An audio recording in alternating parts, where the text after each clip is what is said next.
ডাগো, বান্ডুম, জবদ্বীপ। কল্যাণী আসো বৌমা, আমরা একটি সুন্দর জায়গায় এসেছি। পাহাড়ের উপরে, শোনা গেল 5000 ফুট উঁচু। হাওয়াটা বেশ ঠান্ডা, কিন্তু হিমালয়ের এতটা উঁচু কোনো পাহাড়ে যতটা শীত এখানে তার কাছ দিয়েও যায় না। আমরা আছি ডিমলট বলে একটি ভদ্রলোকের আতিথ্যে। এর স্ত্রী অস্ট্রীয়, ভিয়েনা মেয়ে। বাগান দিয়ে বেষ্টিত সুন্দর বাড়িটি পাহাড়ের উপর। এখান থেকে ঠিক সামনেই দেখতে পাই নীলগিরিমণ্ডলের কোলে বান্ডুম শহর।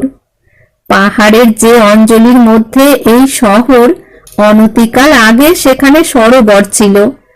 কখন এক সময় পাড়ি ধসে গিয়ে তার সমস্ত জল বেরিয়ে চলে গেছে। এতদিন ঘোরাঘুরির পরে এই সুন্দর নির্জন জায়গায় নিভৃত বাড়িতে এসে বড় আরাম বোধ হচ্ছে। জাভাতে নামার পর থেকে যিনি সমস্তক্ষণ অশ্রান্ত যত্নে আমাদের সাহচর্য করে আসছেন, তার নাম স্যামুয়েল কোপেরবর্গ। নামের মূল অর্থ হচ্ছে তামার পাহাড়। সুনীতি সেই মানেটা নিয়ে তার নামের সংস্কৃত অনুবাদ করে দিয়েছেন তাম্রচূর। আমাদের মহলে তার এই নামটি চলে গিয়েছে, তিনি এতে আনন্দিত। লোকটির নাম বদলে তাকে স্বর্ণচূড় বলতে ইচ্ছে করে। কিসে আমাদের লেশমাত্র আরাম, সুবিধা বা দাবি পূর্ণ হতে পারে, সেজন্য তিনি অসাধারণ চিন্তা ও পরিশ্রম করেছেন। অকৃত্রিম সৌহার্দ্য তার। দৈহিক পরিমাণে মানুষটি সংকীর্ণ, কিন্তু হৃদয়ের পরিমাণে খুব প্রশস্ত। এতকাল আমরা তাকে নানা সময়ে নানা উপলক্ষে দিন রাত ধরে দেখছি। কখনো তার মধ্যে ঔদ্ধত্য বা ক্ষুদ্রতা বা অহমিকা দেখিনি। সব সময়েই দেখেছি নিজেকে তিনি সকলের শেষে রেখেছেন। তার শরীর রুগ্ন ও দুর্বল, অথচ সেই রুগ্ন শরীরের জন্য কোনো দিন কোনো বিশেষ সুবিধা দাবি করেননি। সকলের সব হয়ে গিয়ে যেটুকু উদ্বৃত্ত, সেইটুকুতেই তার অধিকার। অনেকের কাছে তিনি তর্জন সহ্য করেছেন, কিন্তু তা নিয়ে কোনোদিন তার কাছ থেকে নালিশ বা কারো নিন্দে শুনিনি। ইংরেজি ভালো বলতে পারেন না, বুঝতেও বাধে, কিন্তু কথায় যা না কুলোয় কাজে তার চতুর্গুণ পুষিয়ে দেন। কোথাও যাতায়াতের সময় মোটর গাড়িতে প্রথম প্রথম তিনি আমাদের সঙ্গ দিতেন, কিন্তু যেই দেখলেন তার সঙ্গে আলাপ করা আমাদের পক্ষে কঠিন, অমনি অকুণ্ঠিত মনে নিজেকে সরিয়ে দিয়ে ইংরেজি জানা সঙ্গীদের জন্য স্থান করে দিলেন। কিন্তু এখন এমন হয়েছে, তিনি সঙ্গে না থাকলে কেবল যে অসুবিধা হয় তা নয়, আমার তো ভালোই লাগে না। আমাদের মান সম্মান, সুখ স্বচ্ছন্দতার চিন্তায় তিনি নিজেকে এমন সম্পূর্ণ ঢেলে দিয়েছেন যে তিনি একটু সরে গেলেই আমাদের বড় বেশি ফাঁক পড়ে। তার স্নিগ্ধ হৃদয়ের একটি লক্ষণ দেখে আমার ভারী ভালো লাগে। সর্বত্রই দেখি শিশুদের তিনি বন্ধু, তারা ওকে নিজেদের সমবয়সী বলেই জানে। তার হৃদয়ের আরেকটি প্রমাণ, জাভার লোকদের তিনি সম্পূর্ণ আপন করে নিয়েছেন। জাভানিদের নাচ, গান, শিল্প, ইতিহাস প্রভৃতিকে বাঁচিয়ে রাখবার জন্য তার একান্ত যত্ন। এই সমস্ত আলোচনার জন্য জাভা সোসাইটি বলে একটা সভা স্থাপিত হয়েছে। তারই পরিচালনার জন্য এর সমস্ত সময় ও চেষ্টা নিযুক্ত। আমার বর্ণনা থেকে বুঝবে এই সরল আত্মত্যাগী মানুষটিকে আমরা ভালোবেসেছি। বড়বুদুরের উদ্দেশ্যে যে কবিতা লিখেছি সেটি অন্য পাতায় তোমাদের জন্য কপি করে পাঠানো গেল। ইতি 26শে সেপ্টেম্বর 1927। বড়বুদুর। সেদিন প্রভাতে সূর্য এই মতো উঠেছে অম্বরে, অরণ্যের বন্দন মর্মরে। নীলিম বাষ্পের স্পর্শলোভী শৈল শ্রেণী দেখা দেয় যেন ধরনীর স্বপ্ন ছবি।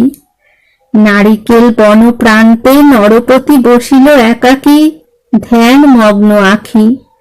উচ্চে উচ্ছ্বসিল প্রাণ অন্তহীন আকাঙ্ক্ষাতে, কি সাহসে চাহিল পাঠাতে আপন পূজার মন্ত্র যুগ যুগান্তরে, অপরূপ অমৃত অক্ষরে। লিখিল বিচিত্র লেখা সাধকের ভক্তি পিপাসা, রচিল আপন মহাভাষা। সর্বকাল সর্বজন আনন্দে পড়িতে পারে যে ভাষার লিপির লিখন। সে লিপি ধরিল দ্বীপ আপন বক্ষের মাঝখানে, সে লিপি তুলিল গিরি আকাশের পানে। সে লিপির বাণী সনাতন করেছে গ্রহণ। প্রথম উদিত সূর্য শতাব্দীর প্রত্যহ প্রভাতে, অদূরে নদীর কিনারাতে আল বাঁধা মাঠে, কত যুগ ধরে চাষি ধান বোনে আর ধান কাটে। আধারে আলোয় প্রত্যহের প্রাণ লীলা সাদায় কালোয়, ছায়া নাট্যে ক্ষণিকের নৃত্য ছবি যায় লিখে লিখে, লুপ্ত হয় নিমিখে নিমিখে।